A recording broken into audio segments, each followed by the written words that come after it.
Hi everyone, आज आपका financial accounting का पेपर है और मैं चाहूँगा कि आप पेपर करने का सही तरीका जान लीजिए कि इससे आपका पेपर नहीं छूटे, क्योंकि कई बार ऐसा होता है फाइनेंशियल अकाउंटिंग के अंदर पेपर छूट ही जाता है। सबसे पहले आपको क्या करना है, स्टेप 1 सबसे पहले आपको करना है, जितने भी एमसीक्यू है, जितने भी ट्रू फॉल्स है, जितने भी फिल इन द ब्लैंक्स है, जैसे भी आपके ओल्ड सिलेबस नेम स्टाइल के हिसाब से पहले उनको करना है। इसको करने में समय कम लगाइएगा, 10 मिनट। 10 मिनट के अंदर आप या 20 मिनट के अंदर आप इन सबको कर लीजिएगा। सबसे पहला पॉइंट आपको ये करना है, क्वेश्चन नहीं करने पहले, पहले आपको करना है MCQ, true false, fill up. जो एमसीक्यू आपको नहीं आ रहा, आप आगे पीछे से पूछ लेना, पर कर लेना, एमसीक्यू ही आपको पास करा सकता है। तो जो एमसीक्यू आपको नहीं आ रहे, वो आगे पीछे से पूछ कर जरूर कर लीजिएगा, पर कर लीजिएगा, छोड़कर मत आइएगा। ठीक है, पहली बात।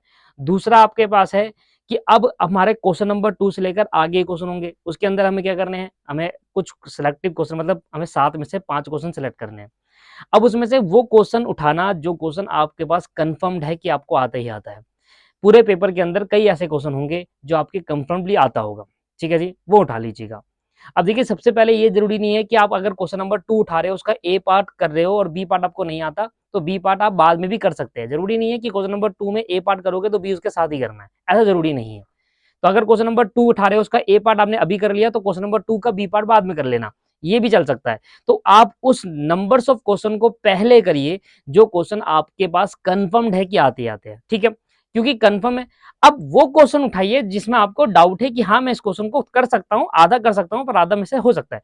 क्योंकि दोस्तों, पेपर में कई बार ऐसा होता है कि हम सारे क्वेश्चन हमें नहीं आते, अटेम्प्ट नहीं कर पा सकते हम पेपर, हम वो क्वेश्चन छोड़ जाते हैं जो लास्ट में पेपर में आता है, वो हमारा छूट जाता है क्योंकि टाइम नहीं बचा होता। तो करने का तरीका क्या है, पहले एमसीक्यू करना, ट्रू फॉल्स फिलअप ये करने ला, जो क्वेश्चन आते होंगे कर लेना, नहीं आते होंगे तो आगे पीछे से कर लेना, ठीक है जी। दूसरा हमारा पॉइंट है कि अगर आपके पास कुछ ऐसे सिलेक्टिव क्वेश्चन आपके पास कंफर्म्ड है कि हाँ, ये आपको आते हैं और होंगे, पक्का आपके पास कंफर्म होगा, आपके पास एक कॉन्फिडेंस होगा उसको करने का, तो कॉन्फिडेंस अगर आपके हाँ किया, मैं इसको आंसर निकाल लूंगा, तो उन क्वेश्चन को पहले कर लेना है, ठीक है जी। मैंने आपको बताया जैसे कि क्वेश्चन नंबर 2 का ए पार्ट आता है, अभी बी पार्ट आप में कंफ्यूज है, बाद में कर लेना, ऐसा लिखना क्वेश्चन नंबर 2 का ए पार्ट ये रहा, क्वेश्चन नंबर 2 का 5 पन्ने बाद कर लेना, ये चलेगा, कोई दिक्कत नहीं है। पर अच्छे से क्लियरली मेंशन कर देना कि आंसर नंबर बड़ा बड़ा बीच में लिख लेना, answer number 2 part A, answer number 2 part B, जिससे पता चले, ठीक है। 5 ही क्वेश्चन अटेम्प्ट करने हैं, उससे ज्यादा मत करना, खामखा के टाइम वेस्ट होगा, कोई फायदा नहीं है, वो काट देंगे। तो 7 में से 5 ही क्वेश्चन अटेम्प्ट करने हैं, उससे ज्यादा मत करिएगा।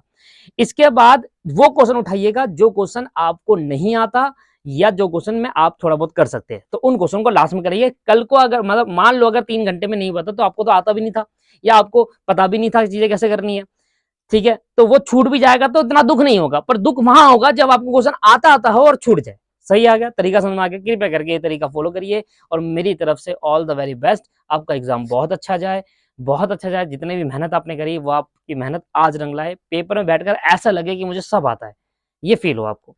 थैंक यू वीडियो को देखने के लिए, वीडियो को शेयर कर सकते हैं और बाकी नेक्स्ट पेपर की बता दूंगा कैसे करना है आपको, इसको जरूर फॉलो करिएगा, ठीक है। Bye bye, take care, all the very best, धन्यवाद।